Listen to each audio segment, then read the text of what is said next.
as I said, good morning. Hope everybody is well. And so welcome to the second Fit to Bid workshop. So this is a follow-on from last week's session, on the session we had on Friday. I'm sure most of you were there, but if you hadn't seen the session last week and this is your first session, the recording of last week's session will be up on the Brandwin YouTube channel for you to see. It will be at some point, maybe today, Tuesday, so it'll be at some point this week that will be available for you to watch.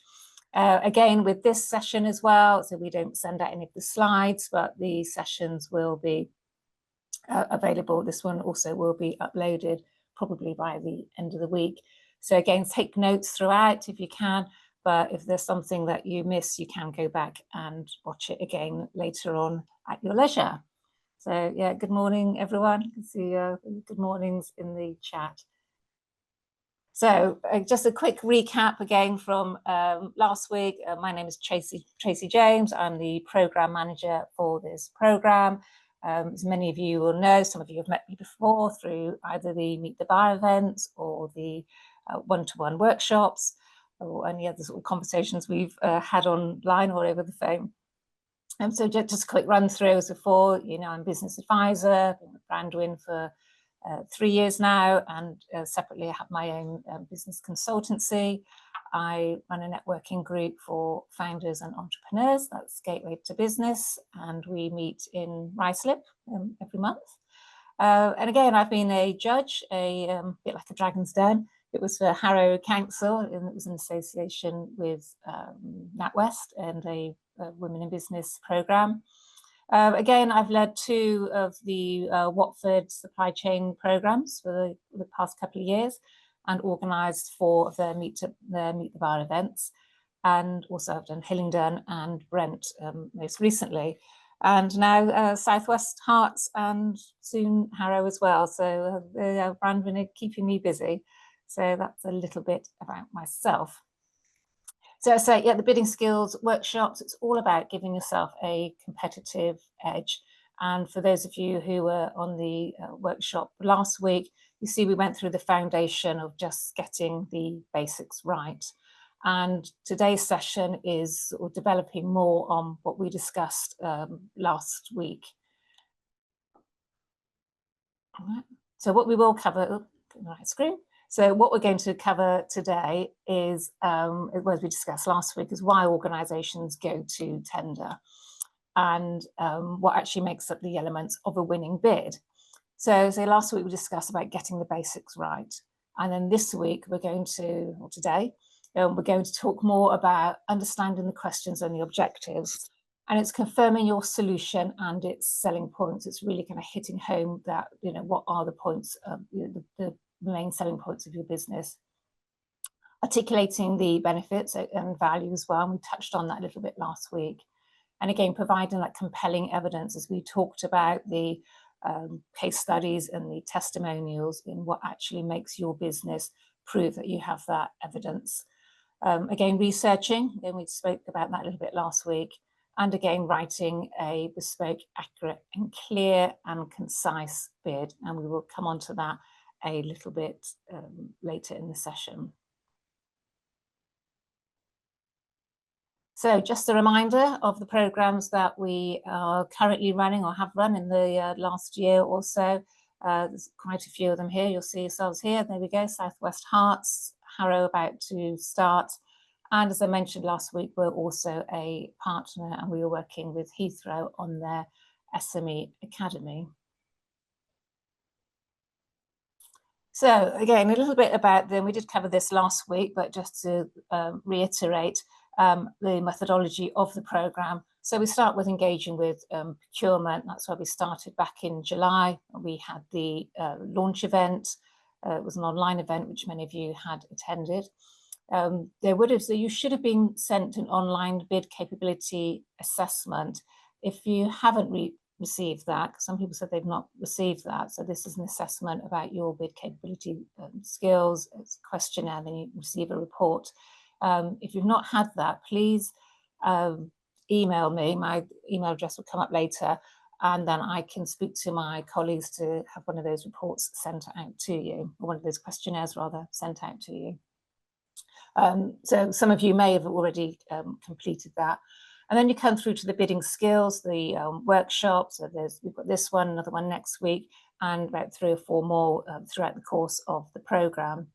And then that will develop more into talking about your kind of sales enablement. That will come through some of the workshops as we go forward. The tender advice sessions, as you know, some of you have already had the one-to-one sessions with myself, and there are still some sessions available. So if you've not had one yet, do contact me afterwards and we can book one in. And then that all results in the Meet the Buyer event on the 13th of November at Shendish Manor, as I mentioned last time. It's a great opportunity for you to attend these events, because you have the opportunity to meet with the buyers face to face.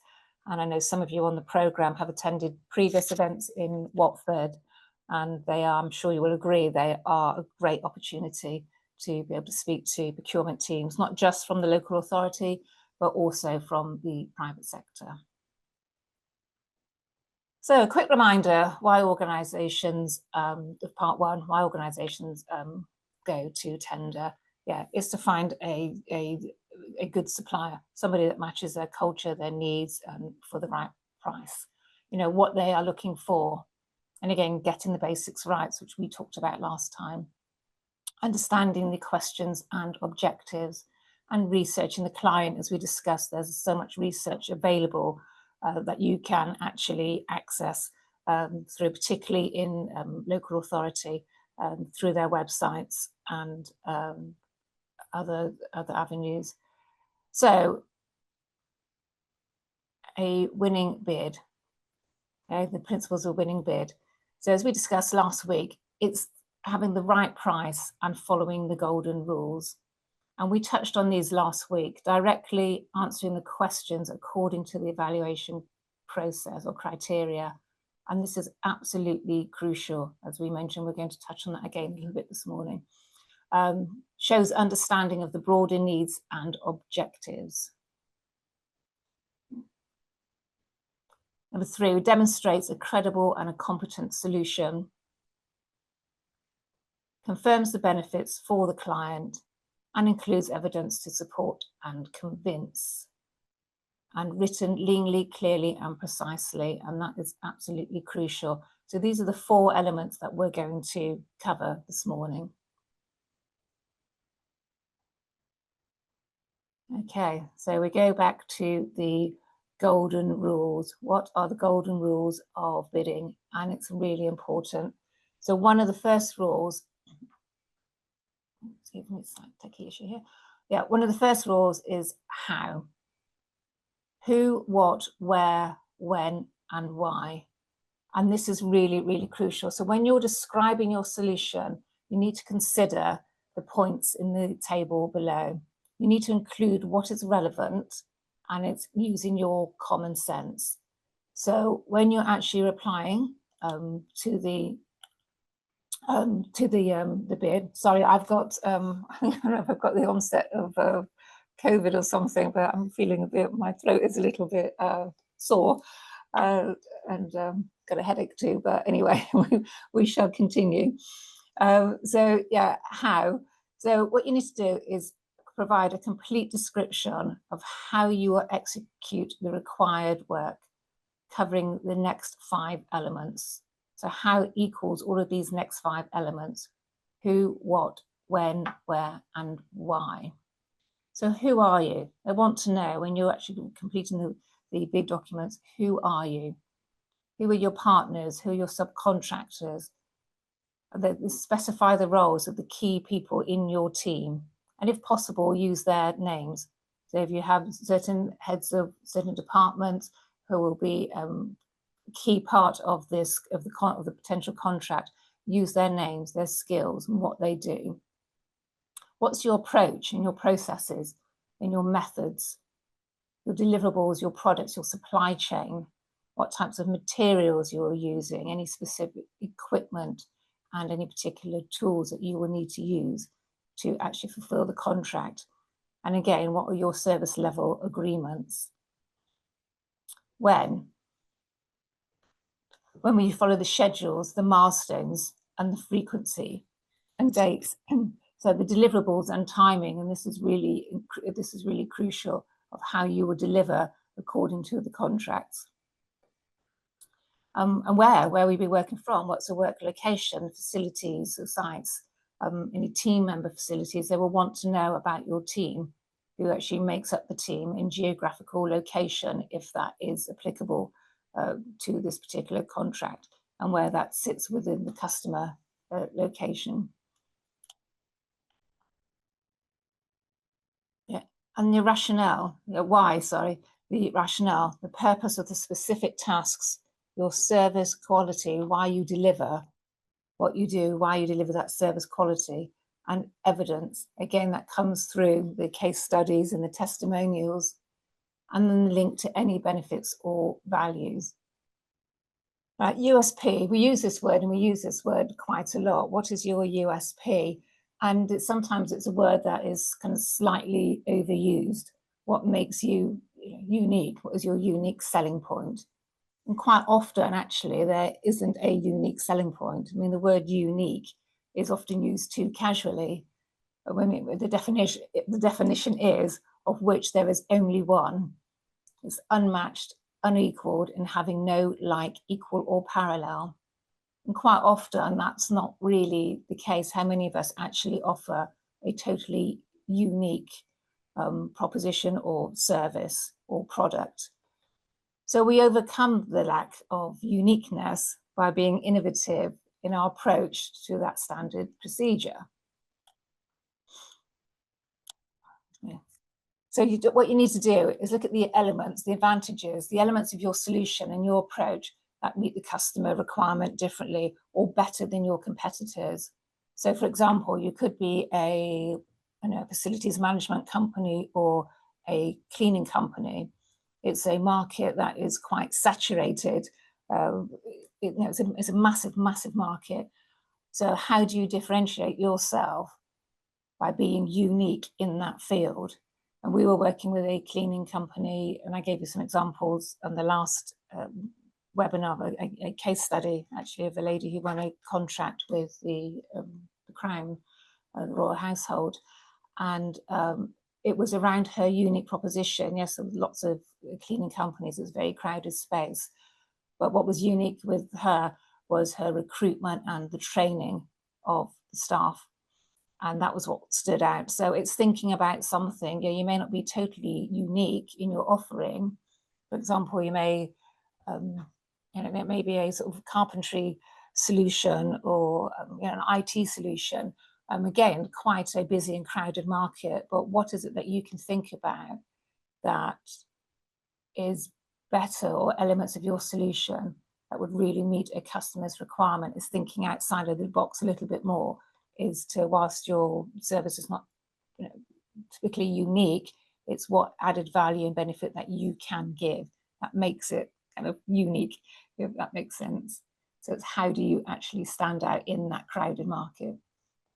Just bear with me 1 second while I have a sip of water.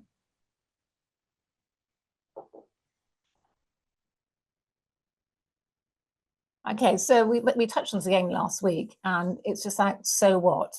So you can say, yes, we provide, for example, yes, it's cleaning solutions, and we use certain types of products, and we have a trained team, but so what? So the person, the procurement team actually looking at that is, so what? What are the benefits of that? So your proposition must pass a so what test. And it's just, again, we touched on this last week, include the benefits. You can talk about the features of the product or the service that you offer, but what is the benefit to the client or to that contract? How are they going to benefit from that? And how is that going to make what they're looking for, the contract they're looking for, better in many ways? So you need to pass the so what. And we touched on this again, say last week, is if you're saying, yes, we provide, I can't think of an example right now, but if we do, A, B, and C, always include which means that. You really need to define what it actually means.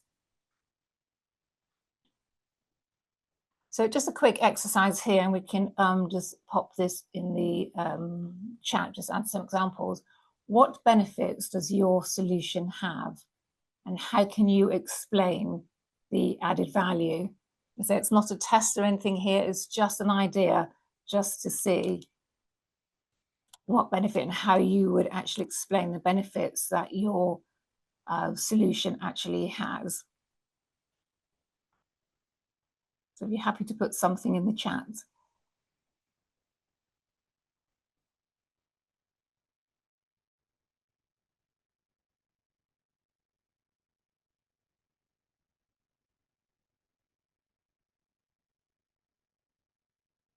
Yes, that's right. Yes, about your own business. Lou, that's correct. So what benefits does your actual product have, and how can you explain the added value from your own product or your service? Yeah, that's right, Sarah. Yeah, provides assured evidence to your customers. Okay. But how do you actually do that? You explain, yes, case studies. Yeah, totally. Ethical approach to technology consulting, and even clients that deliver their own tech. Yeah. Yeah, client referrals. Yeah, good answers.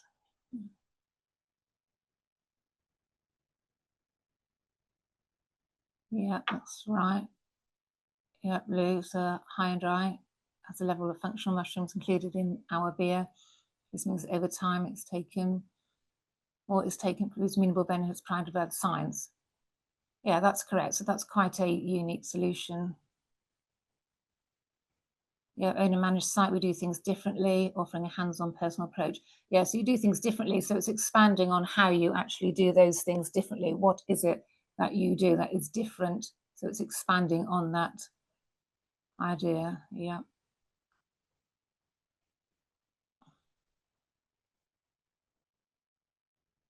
Totally free from energy bills. That sounds interesting. I'd like to hear more about that.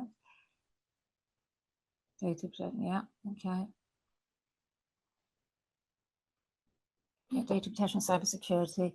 Yeah, all of these are really good answers, help with meeting building regulations from planning to delivery. Yeah.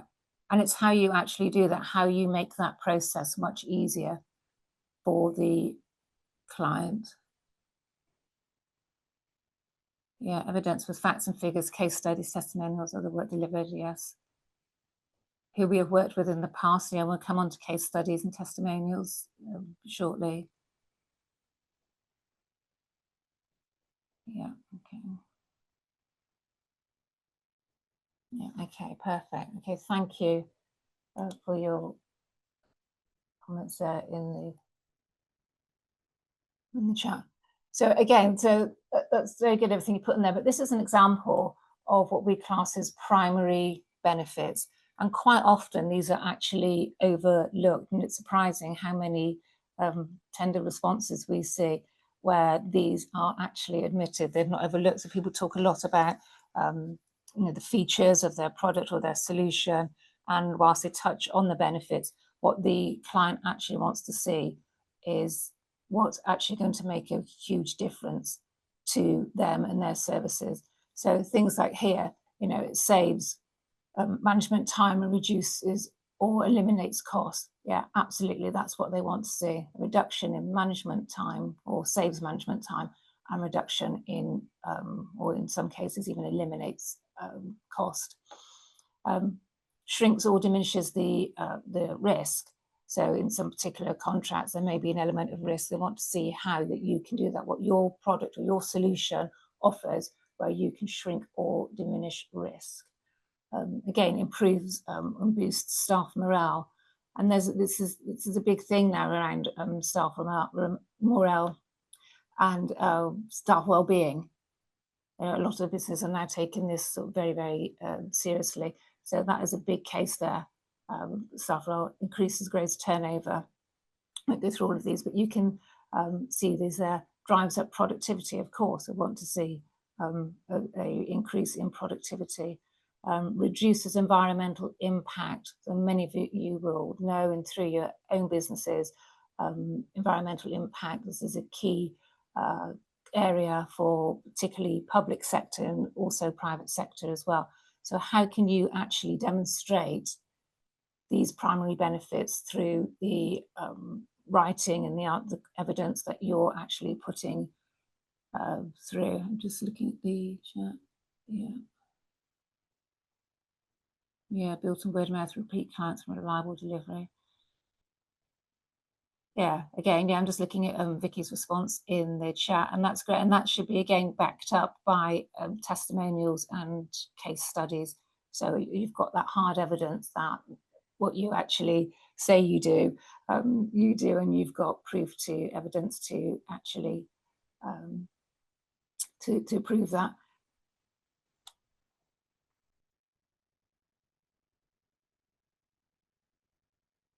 Yes, as we say here, try to attach something else to the benefit. So like these examples here, a method for measuring and quantifying how you actually, sorry, we've got this problem here, okay? And yeah, creating a greater perception of value. So when you're actually writing your bid response, these are the areas that you should think. And again, I say this will be available on the YouTube channel where you can take a photo of it.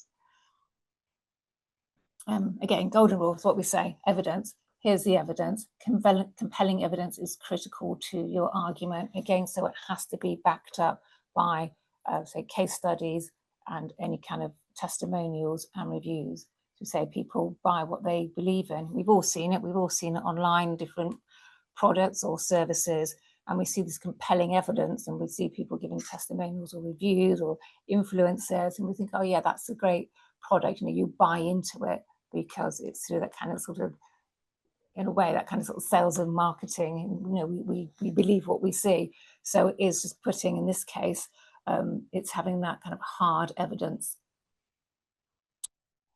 Right, so what is your story?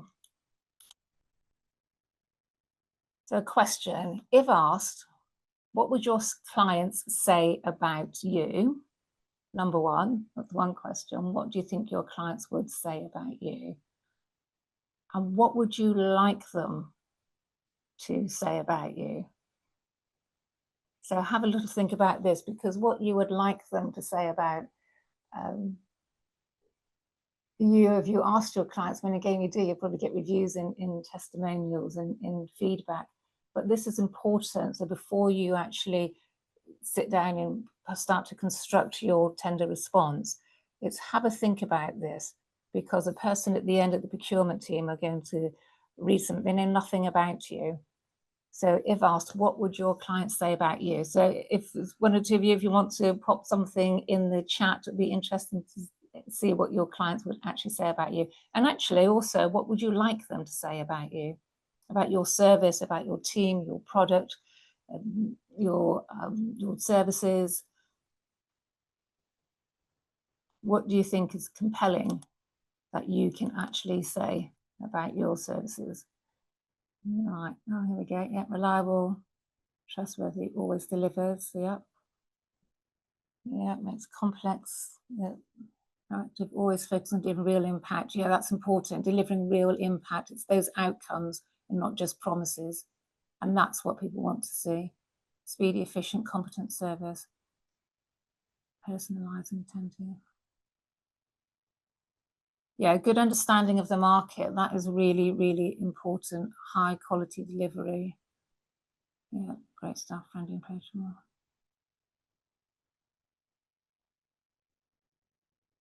Yeah, all of those. Yeah, all of those answers are great. Yeah, that we care. Yeah, Tammy, that we care. Maybe sort of expand on that a little bit, that you care about your service, you care about your clients, and how do you demonstrate that you care? Yeah, strong ratings on Google, reflecting consistent client satisfaction across public sector. Yeah, corporate. Yeah, perfect. Okay, yeah, there's some good answers there. Craftsmanship. always there when we need them. Good, excellent. Yes, thank you. Thank you for those elements. So this is what we need to say. And again, how do you make what do you say more believable? How do you back up your words? How to back up your words, rather. And there's types of evidence here. So what we look at is objective evidence. This is the first thing. So the objective evidence is through accreditations. Do you have accreditations and audits? Does your company have regular audits? Any third party or custom market surveys? And proof of concepts, trials and demonstrations. Again, testimonials. And we mentioned this last time. Any testimonials or case studies you have must be no more than a year old, no more than 12 months old. They want to see relevant and recent testimonials and case studies. So as we mentioned previously, if it's not something that you have right now or something that you do as a regular course of action, it's something that we would highly recommend. Again, references, any awards, press articles, site visits or financial guarantees. And then business evidence. Yeah. Again, the case studies, you'll notice a pattern here. This will come up time and time again, testimonials and case studies, because they need to see evidence of what you have delivered, either currently, cases you're working on, or what you have delivered in the past. Anything around your operating procedures and any project methodologies. Company evidence, your data, your metrics, your results, and particularly local authority, public sector, they love data, they love metrics, and they love seeing any kind of results. Now, your trust me statement, it's not really your kind of mission statement, but it's about your company and why you excuse me, and why my voice is going, and why you are trustworthy, your opinion on your sector, your industry, and what you know, how involved you are within your sector. Again, customer surveys, any feedback, your own marketing, policies. Of course, you should have all policies up to date, and CVs. Now, this is something we're talking about CVs here. It's not your CV from when you left school or college. It's CVs that relates to what we would call like a pen portrait. It's what relates to experience that you've had within, that's relevant to the contract that you're applying for. So maybe over the last few months or last few years, but it needs to be relevant. Anything that they're not interested in, anything that's not relevant to the particular contract. Again, any sector evidence, any industry standard procedures, any third-party equipment that you use, your supply chain, and standard service approaches. Operational evidence, so this is something else that you will need to include. The transition process, how you got to where you are today, and what processes you undertook to implement your solution that you now have. And again, performance information over the whole period of the existing contract, regular reports to the customer. So anything that you've worked on currently or you are working on, what performance information did you provide? And how did that link with the customer or the contract that you were working on? Again, satisfaction data, customer, end user, and any other stakeholder. This is really highly valuable. Information on improvements, added value and innovations. Again, this is absolutely key. And quite often, it is maybe local authority, public sector contract, maybe a contract for a period of 3 years or so. What did you do to add any value or innovations during that timescale? And this is really crucial that you can evidence this. Any issues and challenges you face. Now, everybody knows that there's always some kind of issue or some kind of challenge that goes along. But how did you do that? How did you resolve them? Nobody would ever know that a contract just went perfectly without any issues at all. So they'd be interested to know where there were problems or there were issues, And quite often we talk about the STAR framework. I'm not sure if any of you are aware of that, but it's the situation. What was the situation? What occurred? What was the task you needed to kind of resolve that situation? What action did you take? And what was the result? So it's known as the STAR framework. So it's quite good to maybe have a look at that if you're not fully aware of it. And of course, customer commendations and positive quotes. Again, anything from any users or other stakeholders to back up the evidence that you have. And again, coming back to evidence, it must be relevant to the bid, to the client, to the market and service. Anything you have that is not relevant, just take it out. They're not interested in that. They want to see what skills or experience you have that is only relevant to that particular bid. You may have a whole heap of other skills. If it's not relevant, it's not needed. And again, be as recent as possible. And we mentioned this last week, spend time developing evidence, spend time putting this together.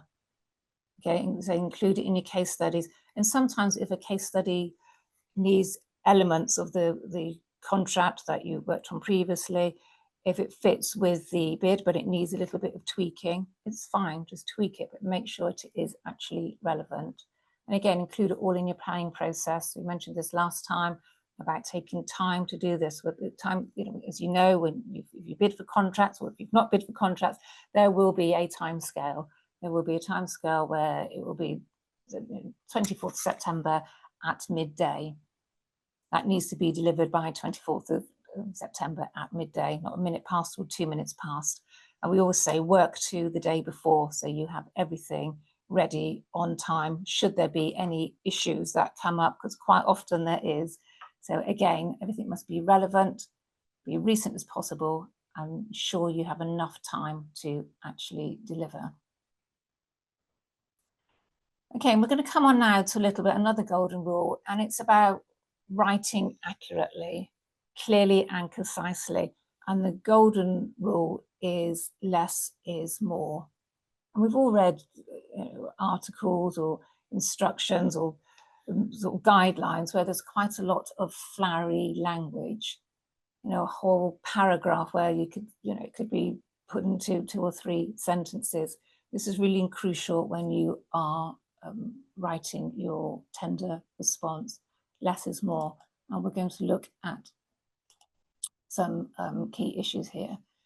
So when you're, and again, I mentioned this before about AI, using the likes of ChatGPT or other AI solutions, your tender response will be, your bid document will be read by a human being. It will be read by a procurement team.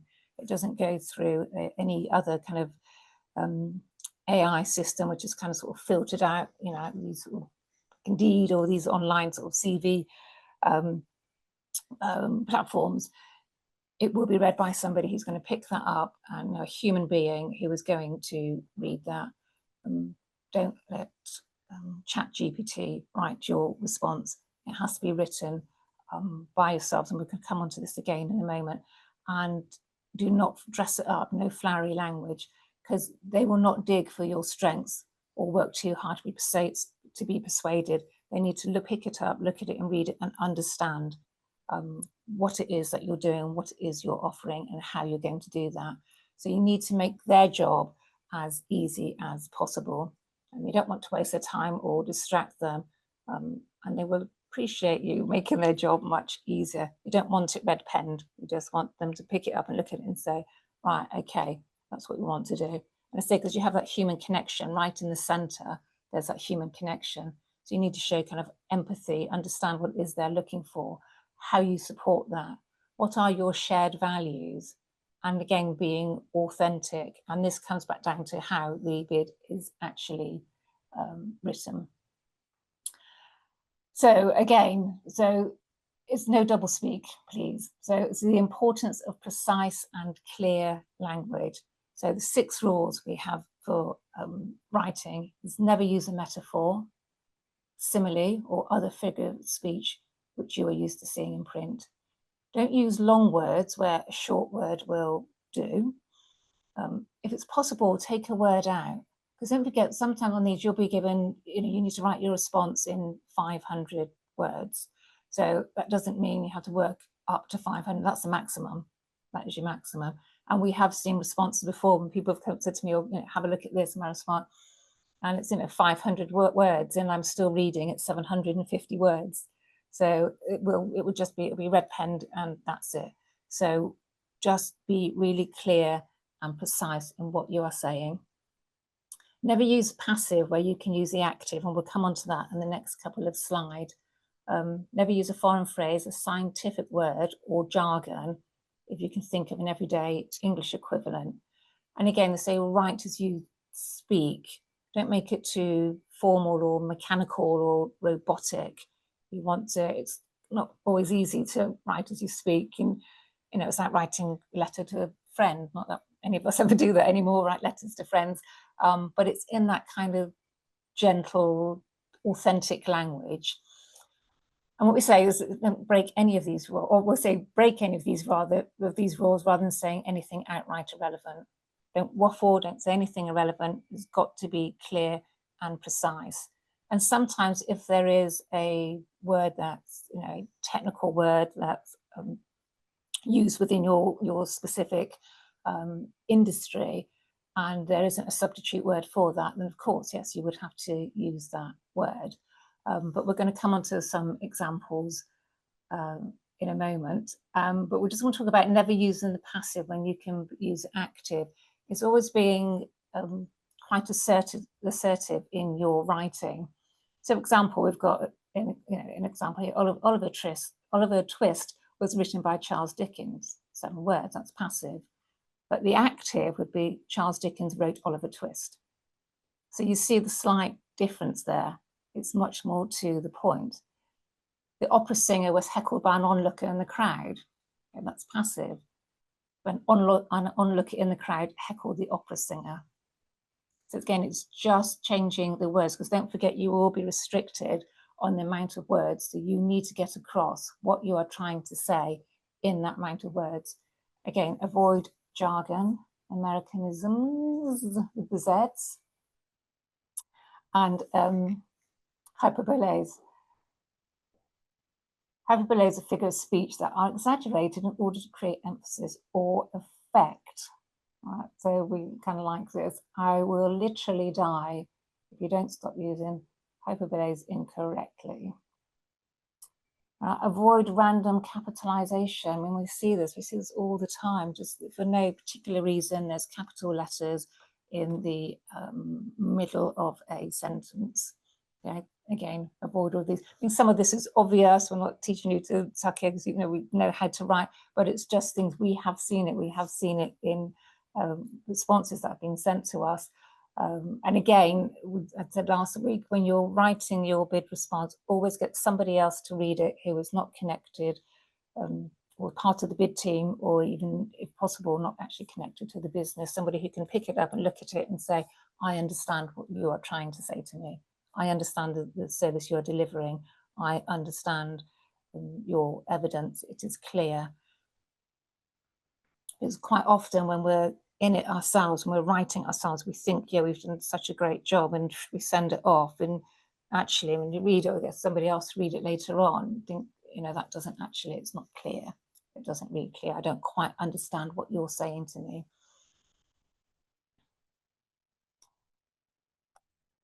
So take avoiding action. Avoid writing, we would, can, or could, or we propose. When you can write will. Okay, so we could do that, or we can do that. We need to change that mindset. Yes, we will deliver this, not we can deliver or we could deliver. This is what we will do. It's about being positive and proactive. Avoid using the plural when referring to organizations. For example, Brandwin is running the workshop, not Brandwin are running this workshop. Okay, so again, it's just being really positive in your language. So here's something here, actually, that we're asking you just to have a read of this. Okay, so you want to connect via lean and precise writing. So here's an article here, which is actually from a contract. It says take it as homework, but we can have a little look at it here. How you would rewrite this passage here, this paragraph also, to reduce the number of words but still say the same thing. I mean, take just a few seconds to have a little read through that while I take a sip of water.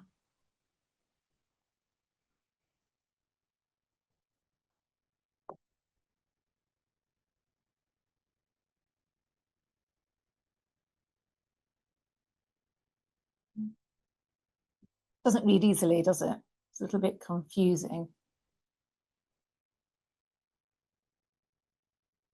So what we do when you look at something like that, have a look at the words that are not required. So you're reducing these words. So here we say we've got 61 words here, taking into consideration that this charges appraisal process. So what we've done here, we've highlighted the key points in this paragraph and rewritten it now with 27 words. So you can see the key points there. So, you know, it's over 50% less words. 12 years, Potter LLP has reviewed macro companies limited, accountancy charges annually. Now we offer you a 3-year contract option, providing fixed costs throughout the term. Really succinct and to the point. And this is what we're saying, and this is not necessarily something you would put in a bid response, too formal, but it's a case of just reducing what you're actually writing to get the point over in less words. So again, here's some examples of what we would suggest in a long version of words and a shorter versions, you know, on a regular basis, where we don't need to say that. You can just use it regularly during the month of April, in April. You know, we won't go through all of them. You know, an increased appetite was manifested by all the rats. Interesting sentence there. You know, all the rats ate more during the time that, you know, when we could use while. You know, if at all possible. We don't need to use if at all. Just, you know, if possible. You know, has an ability to, can. You know, it's just a case of just really reducing the words that you're actually using. Take into consideration, consider. You know, it's the same thing. So we don't need to use waffly and flowery language. And again, here we've put the words in red are words that we think can be omitted, you know, as an added bonus. You don't need to put that, you know, as a bonus or as an bonus. You know, we will cancel out. We will entirely eliminate. We don't need these words. We will eliminate. So we won't read through all of these, but you know, you can see through. I mean, the funny one that we laugh at, it is mostly foreign imports. Well, the definition of imports is that they are foreign anyway. So again, it's just being really clear on the language that you are using, and it's making it not fluffy and waffly. It's being just to the point, positive and proactive. And as we say, now this is these they're read by human beings. They're not sifted through by at the moment anyway. That may come in time, but it's not sifted through by any sort of algorithm or IT system. It's actually picked up by a human being like you and I, and you know, all of us were. We were in the position of procurement team. You want to be able to, you know, you're receiving more than one of these responses. So you need to be able to pick it up, look at it, read it, and go, right, okay, yeah, yeah, that makes sense. It's clear. You know, it makes it so much easier for you to connect, and they will appreciate that. They don't want to, you know, if it's too waffly and it'll just be red penned, too much information, doesn't make sense, it's not clear. I don't understand what these people are trying to tell me. They're straight around the houses and you know, there's foreign words and metaphors and acronyms, and it's, you know, stay away from it. Again, it is a potential differentiator, and you need to stand out from your competitors. So I hope you can see what we're trying to kind of teach you here. It's just that it needs to be really clear. Okay, so a little bit of the workshop summary. We're kind of 1:45 now, so we're getting through. So compliance, number one. So for the last couple of workshops now, we need to make sure is that your compliance tick, okay, satisfies all the invitation to tender requirements and instructions. So say you go through, as we mentioned last week, that you go through and you answer absolutely everything. Whatever they answer, and we highlighted, remember last week, we highlighted certain key points. And if you've not seen it, and you can see it on the recording, highlight the key points in the question they are asking you and make sure that you answer those questions and those points.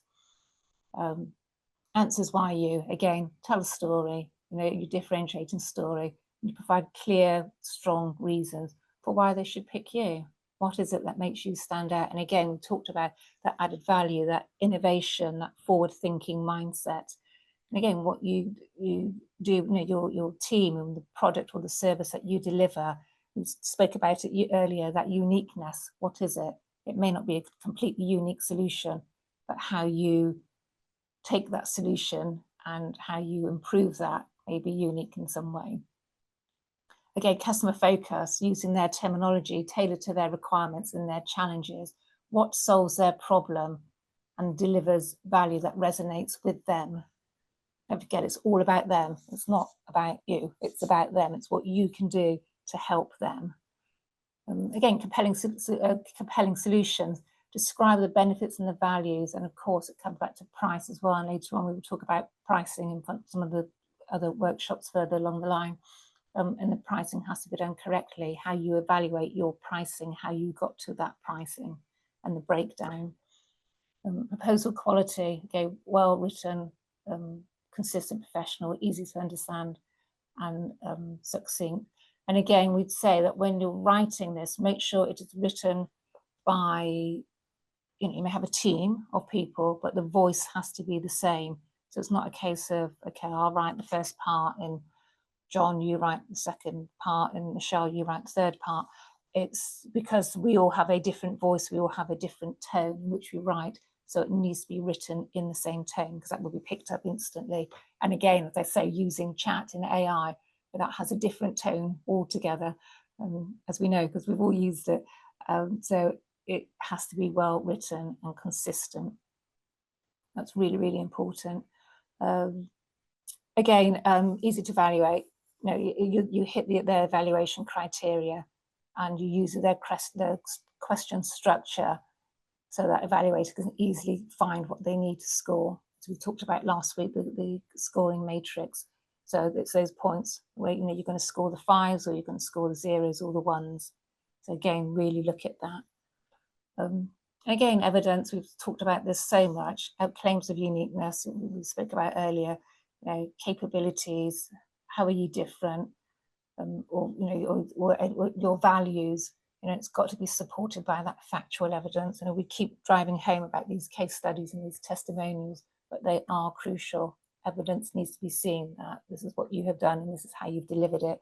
And again, and it has to be believable. And they want to know that you're low risk, particularly for public sector contracts. It's essentially, it's our money, isn't it? So we're spending, we're spending our money. So we want to know that the money that we spend on our council taxes and everything else, that actually that's going to a provider or a supplier who's actually delivering really good value for money and that they're low risk.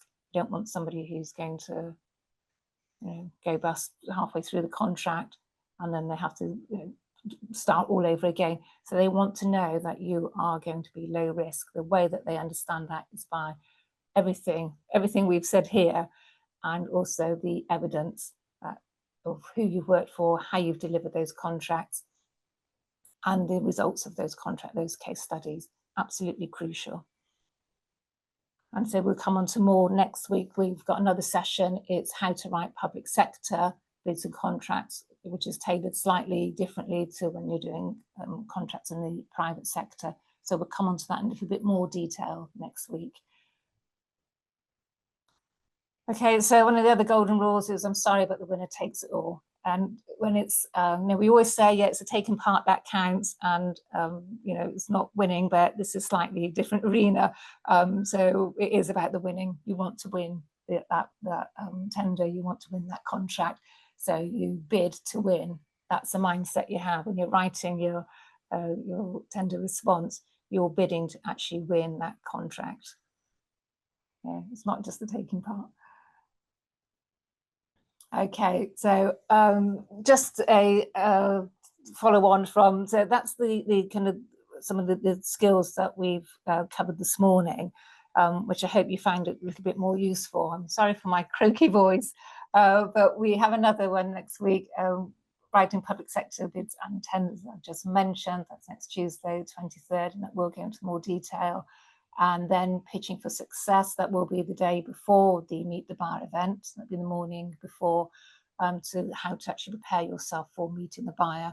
As we've said before, these are absolutely the great events. And I mentioned last week, there was a business who, based in Watford actually, who attended one of the Meet the Buyer events, and through attending that event, they secured a contract, which has just changed their business. Just changed. It's a 3-year contract, and it's just recruited some apprentices and more staff.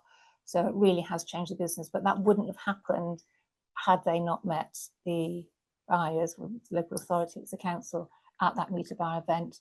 It's not just local authorities that will be there. We're having meetings this week. We'll be speaking to some private sector buyers as well.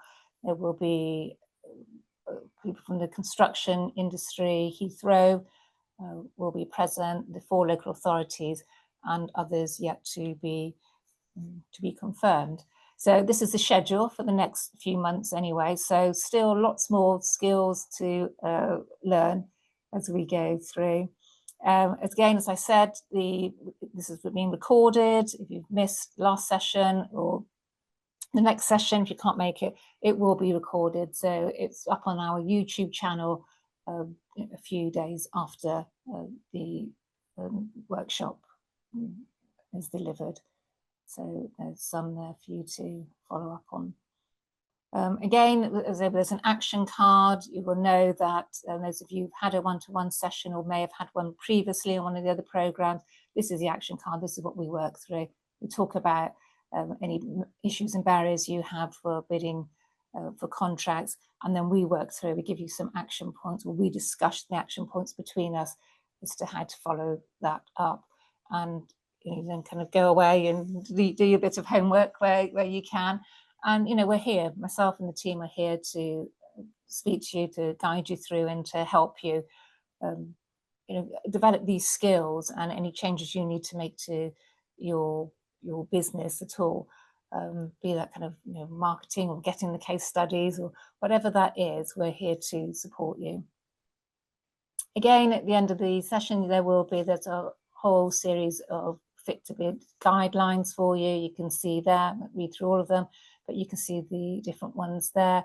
And generally after a one-to-one session, you may be sent some of those if it was key to the conversation we had. But either way, nevertheless, at the end of the program, you will be sent all of these as a follow-up anyway, and also a little ebook that is being developed. So you'll be a little guide as well you will receive at the end of the program. Yeah, just again, I went through this last week. Some of you would have seen this before. These are the Meet the Buyer events that we have organised in the last couple of years. So quite a few really well attended events. And so this is the opportunity you have. You have the opportunity to meet the local authority procurement teams. We always have a good turnout from the teams there. As I've just said, we know, evidence is there that it actually works. Contracts have actually been signed and work is now being delivered. Again, large private sector buyers seem to be announced, construction, infrastructure, and other local anchor institutions. So they are great events. It's funded, so it's just, it doesn't cost you anything other than a little bit of time. And they're great events as well. Anyway, the Meet the Buyer events are very lively, and you'll learn a lot. Again, as I mentioned before, we're the Heathrow Business Summit. That's coming up actually in November as well. That's a great event to attend, and we are actually partners with Heathrow and part of their SME Academy. It's worth looking it up. If you don't know anything about it, just go online. It's the Heathrow SME Academy or Heathrow Business Summit, and there's lots of information there. But they will be present on the 13th of November anyway, so you will have an opportunity. Do get in quick when the email comes out nearer the time to book your slot with Heathrow if you feel your services or your products align with what they may need. Okay, so yeah, here we go. So it is 13th of November, Shendish Manor, which is local for some of you. You will be given the opportunity, so an email will come out to you prior to the event, a week or 10 days prior to the event. You'll be invited to book a 10-minute slot with any of the buyers. You will know in advance who the buyers are.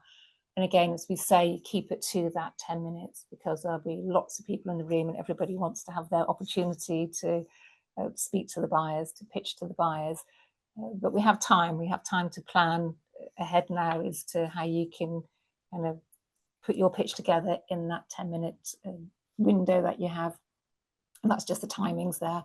Additionally, there will be, if you don't get an opportunity to book a slot, quite often there will be opportunity for walk-in appointments as well. We are hoping to have up to about 20 buyers, which is a big one for us actually. It's going to be slightly different to how we usually run these events. But if you don't get to book the sit-down, the pre-booked appointments, there will be an opportunity for you to do what we call the walk-ins with other buyers as well. Again, as I went through this, if you've seen it before, some of you will have, some of you won't have seen it. These are people who have actually, or businesses who have actually won contracts, either with local authorities or the private sector. I won't go through all of them, but you can see, it's different ones, signage, and carrier company, energy consultants, adult social care. So quite a lot. And so they can do it, you can do it as well, because it's, every business needs something. So, you fit in with there, and it could be your new business and you've got a new product or a new service. It doesn't mean that you don't have a chance to do it. If it's compelling enough and what you have to offer is compelling enough, then there will be a buyer out there for you. So if it's not this particular event, there will be hopefully another one in the new year as well. So it's an ongoing program, and it's all about building community wealth. As you've mentioned before, it's about building that community wealth, keeping that wealth within the Hertfordshire community, rather than having contracts that have gone out to somewhere in Leeds or Bristol or Manchester. It's building that wealth and working together as a local community, and it does work. So those are my details there. This is just, outlined as a program, and you've registered. That's why you're here today. I think some of you have had a one-to-one. We will help you submit an expression of interest, and so we will come on to that again in the other webinars later on down the line. And the whole key is to help you develop a winning bid. That's what we want to do. That's what we want to help you do. Help you to. And if it doesn't happen right now after this Meet the Bar event, it may be in 6 months' time or a year's time. But we're hoping that the skills that you learn on these workshops will put you in a better position for you to be able to kind of sort of focus and put that into part of your business strategy and your plan to start bidding for contracts. It's not an over. They take time. They do take time, and for small business, we're well aware that in a lot of feedback I have, it's just it's having that time and resources to actually put it together, because it's not quick. But once you've got the basics together, you put it in your bidding file, and you can go back and use that. So it's the first one is always the difficult one, because it takes time to pull it together. But once you've done one or two, it becomes slightly less daunting. It becomes a bit easier. So again, those are my details there, my phone number, my email address there. Do contact me if you have any questions or want to book a one-to-one. I said there are just a few sessions left on this program. If you've not had one yet, do book one so we can get you in ahead of the Meet the Bar event. So that's it for today. So we do have a program, another workshop next week. So any questions? I'm here now just for a couple of minutes. I'm where we've just gone over by a couple of minutes. But if you have any questions now, just pop it in the chat, or alternatively, just email me or give me a call, and we're happy to help you.